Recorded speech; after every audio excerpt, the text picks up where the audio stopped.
ઘઉંના લોટના પાપડ બનાવવા માટેની રીત જોઈએ। સૌપ્રથમ એક તપેલામાં થોડુંક પાણી ઉમેરો।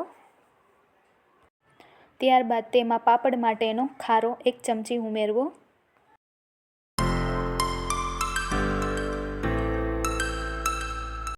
સ્વાદ અનુસાર મીઠું ઉમેરવું।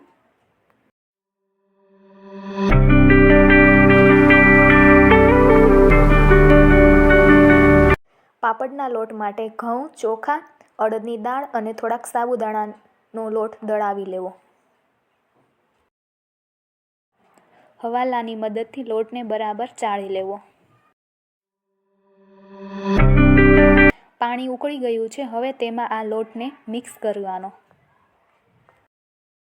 વેલણની મદદથી લોટને બરાબર સરખી રીતે મિક્સ કરવો જેથી ગાંઠા ન રહી જાય।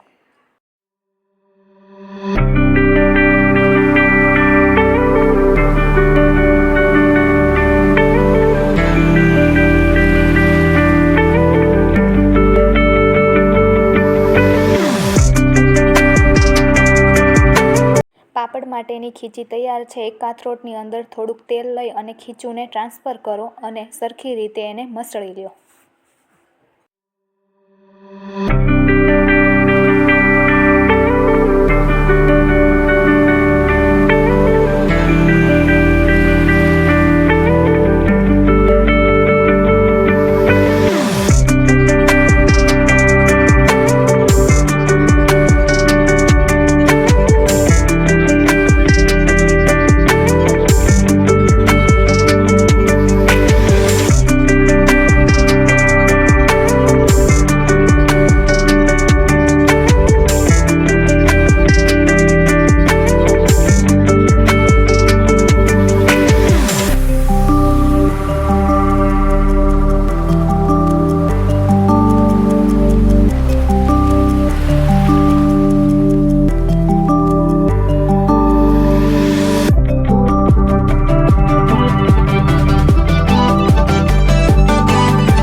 ગમ્યો હોય તો ચેનલને સબસ્ક્રાઈબ, લાઇક, શેર અને કોમેન્ટ કરજો।